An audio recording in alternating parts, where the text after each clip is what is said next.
Trabajando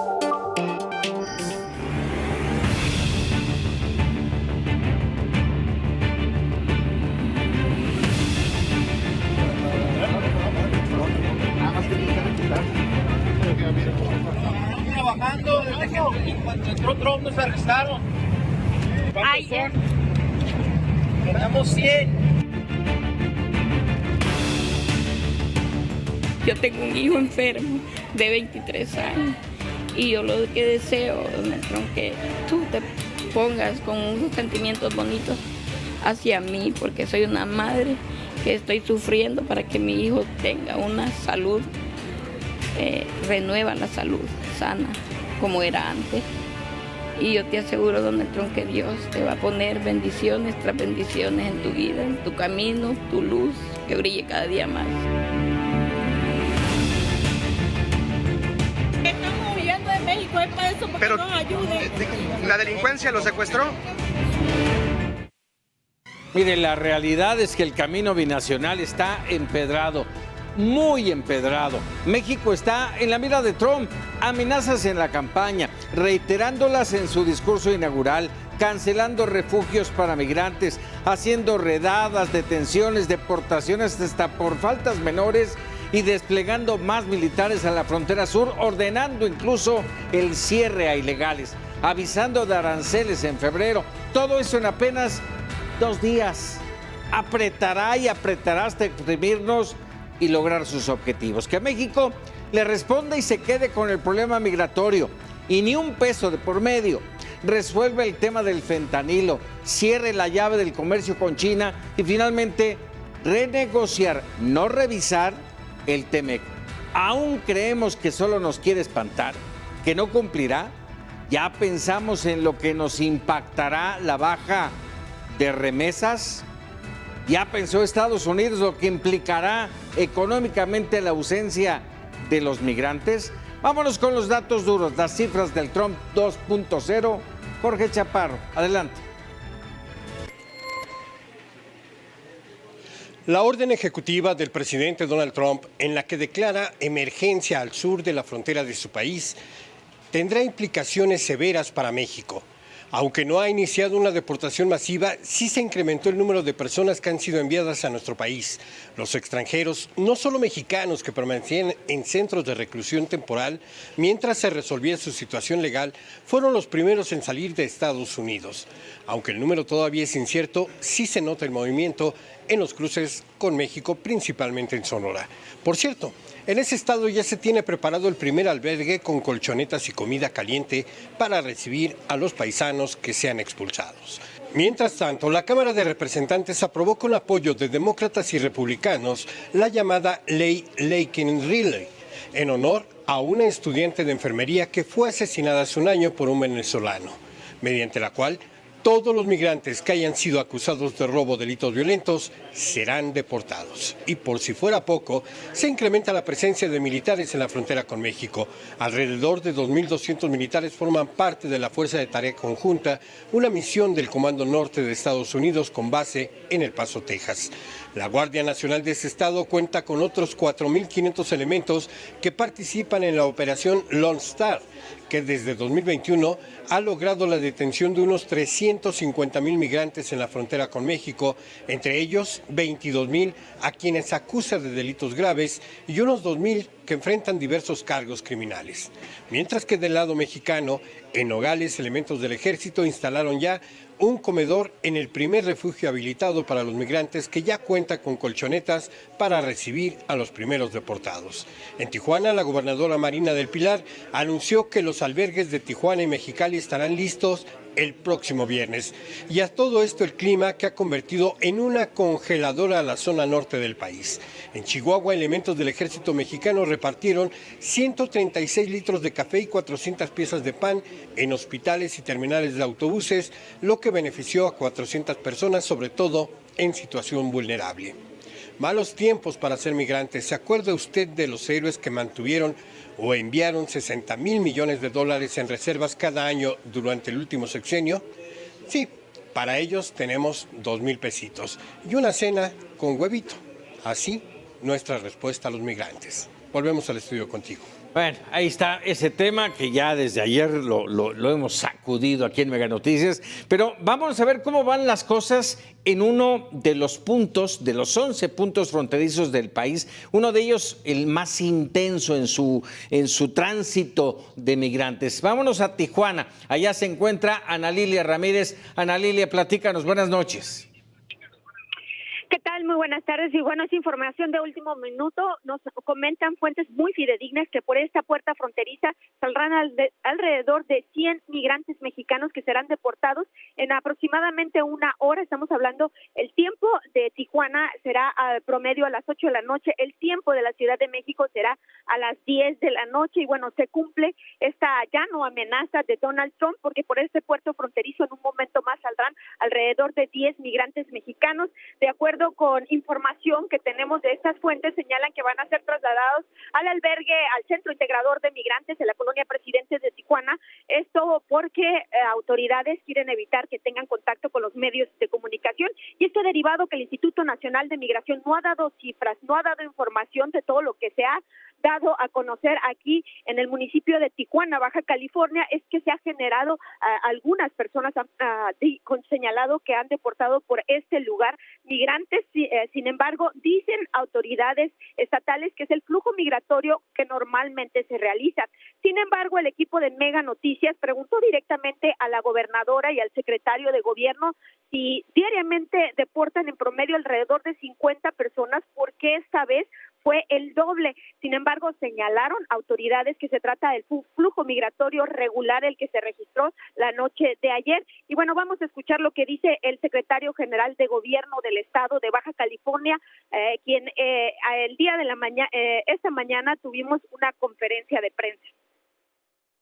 Era a los 60 diarios y la otra no fueron el lunes, secretario. Fue el día de ayer a las 7. Es lo que me está informando el Instituto de Migración a mí. Es la información que yo tengo en este momento. Con mucho gusto la constato y si hay una diferencia en la forma. Bueno, son las declaraciones luego de que la noche de este martes salieran por esta garita El Chaparral. Sin embargo, tenían otros datos. Ellos comentaban que fue el lunes, sin embargo, fue grabado por los medios de comunicación esta salida, que se duplicó las que normalmente cruzan. Y bueno, también estuvimos en albergues de migrantes que básicamente son las personas que les fueron canceladas sus citas del CBP One y que ya, dijo el gobierno del estado, está completamente cancelado. Pidieron al gobierno de Donald Trump bondad y que los deje cruzar hacia Estados Unidos. Vamos a escuchar pues las declaraciones de una migrante que le fue cancelada su cita de CBP One. Yo tengo un hijo enfermo de 23 años y yo lo que deseo, Donald Trump, que tú te pongas con unos sentimientos bonitos hacia mí, porque soy una madre que estoy sufriendo para que mi hijo tenga una salud, renueva la salud sana como era antes.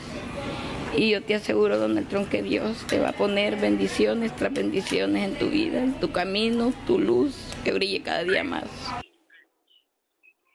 Pues son los sentimientos que enfrenta la población migrante luego que pensaban que tenía una cita programada y podían cruzar hacia Estados Unidos. Fueron cancelados, fue una sorpresa. Y bueno, ahí como pueden ver en esas casitas de campaña es donde viven prácticamente, a veces por varios meses esperaban su cita que fue cancelada. Imagínate vivir en una casa de campaña de 1 metro cuadrado, incluso hay casas de campaña de 2 metros cuadrados donde viven 8 personas. ¿Por qué? Porque a pesar de que las autoridades dicen pues que ya se va a hacer un albergue, la realidad es que para los que quedaron varados por el programa de CBP, pues viven en precarias condiciones. Y bueno, regresando hacia la garita El Chaparral, estamos muy al pendiente de lo que está sucediendo, porque la verdad es que pues las autoridades tienen otros datos, no constatan lo que nosotros estamos viviendo aquí las 24 horas en la garita del Chaparral. Bueno, vamos a estar muy al pendiente si este número de 100 migrantes que van a deportar en aproximadamente una hora, lo más probable es que los lleven al Centro Integrador del Migrante en la Colonia Presidentes. ¿Por qué? Porque no quieren que se acerquen con los medios de comunicación. ¿Para qué queremos nosotros acercarnos? Para informar lo que está sucediendo y no que estemos pensando que existen algunas cosas que no son confirmadas por las autoridades y que callan para que no demos la información correcta. Lo único que queremos es dar la información correcta y bueno, vamos a tener que dormir aquí en la garita del Chaparral. Caray, Ana Lilia, la situación se va tornando cada día, cada minuto más complicada en el entorno migrante. Estaremos muy pendientes de lo que ocurra y sobre todo, como bien mencionas, todavía no se habilita de manera correcta ese albergue, el gran albergue en Tijuana. Vamos a estar pendientes de ello, Ana Lilia. Claro que sí, ese albergue, la realidad es de que lo van a abrir el próximo viernes y nombraron a la secretaria del Medio Ambiente como pues coordinadora de los trabajos de ese albergue, digo, respetando toda su trayectoria, que es más en el ambiente político, pues no tiene experiencia en el tema migratorio.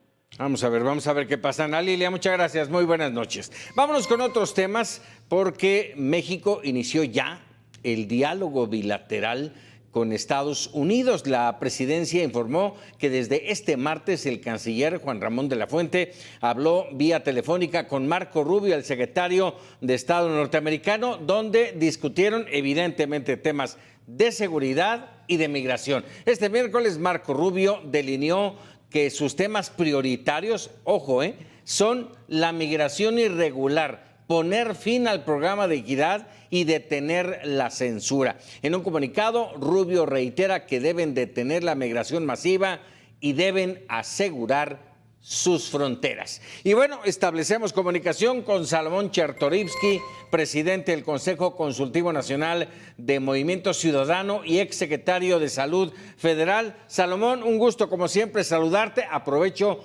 feliz año y caray, de bote pronto, a tu juicio, ¿ya estamos listos para el tema migrante?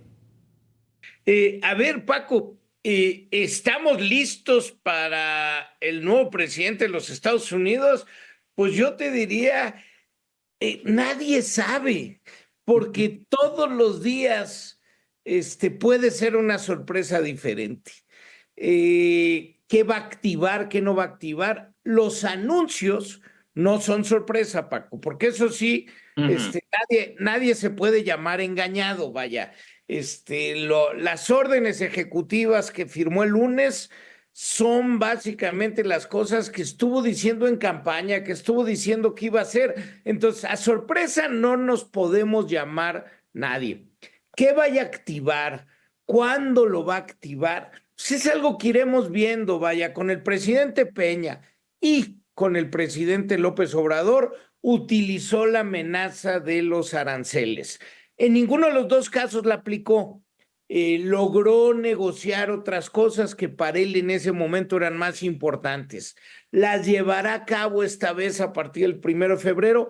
No lo sabemos. Entonces, sí va a venir una época de distorsión, sí van a venir intentos de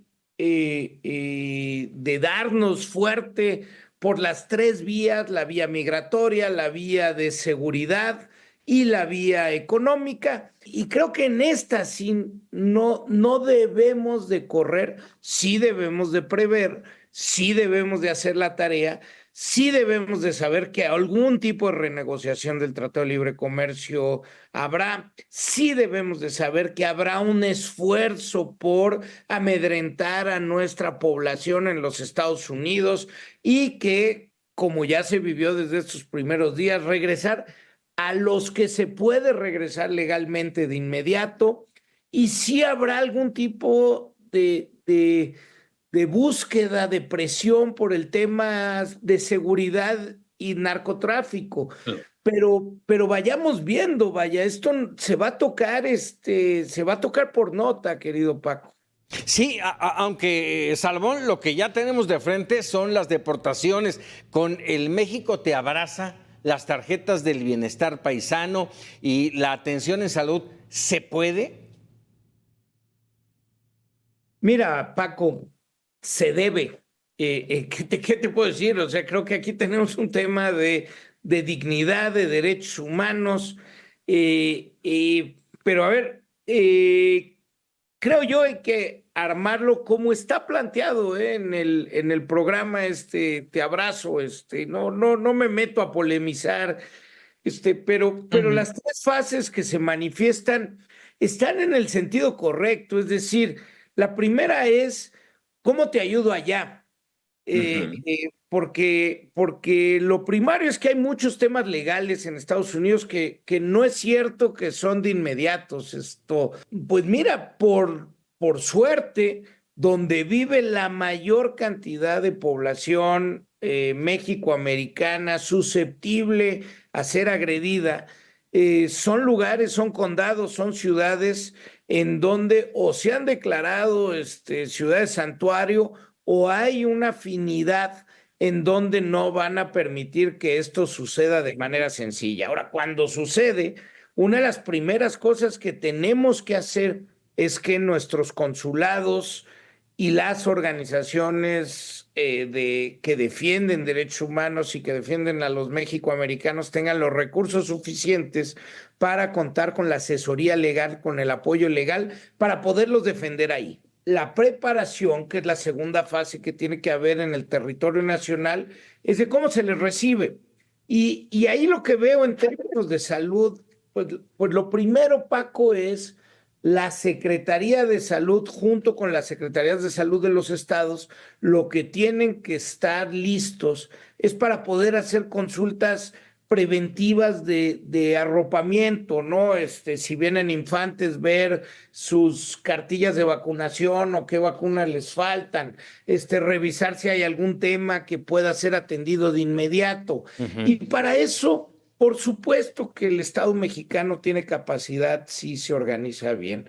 A partir de ello, pues cómo incorpora servicios que puedan ayudar a la recepción temprana, sí dar una lanita de arranque, pues por supuesto, pues la gente tiene que llegar, tiene que tener los básicos, y a partir de ahí la tercera etapa es la reintegración, que en muchos de los casos pues va a ser gente que o acaba de salir, sobre todo. Cuando es gente que llevaba más tiempo en los Estados Unidos, ahí empiezan otros problemas. Es gente que ya ni siquiera tiene un arraigo al país, que ya no conoce a dónde regresa y ahí entran otras situaciones. Bien lo dice Salomón, se debe ayudar, apoyar a los migrantes, pero ayúdanos a entender en qué condiciones se encuentra el sector salud. Mira, está en condiciones muy complejas. La verdad que los 6 años que terminaron fueron muy difíciles. Tú y yo lo discutimos enormemente. La destrucción del Seguro Popular, la destrucción del sistema de planeación, compra y abasto de medicamentos. Ya estábamos mal y cayó la pandemia. Vaya, la situación es complejísima, ¿no? ¿Qué tenemos? Que llegó un hombre serio al frente de la Secretaría de Salud, David Kersenovich es realmente un hombre de primera, y bueno, lo que han presentado hasta hoy tiene algunas líneas.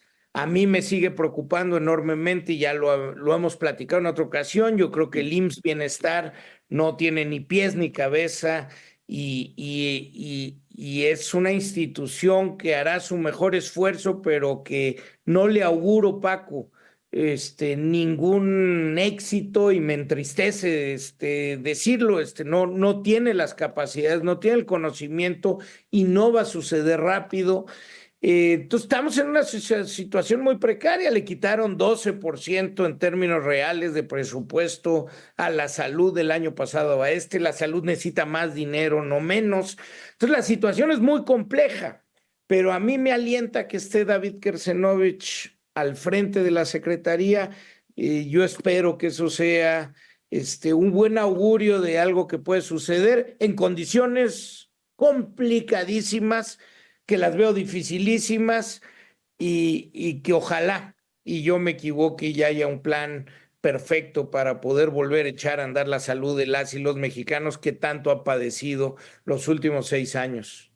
Totalmente de acuerdo. Salomón Chertorivsky, siempre un gusto.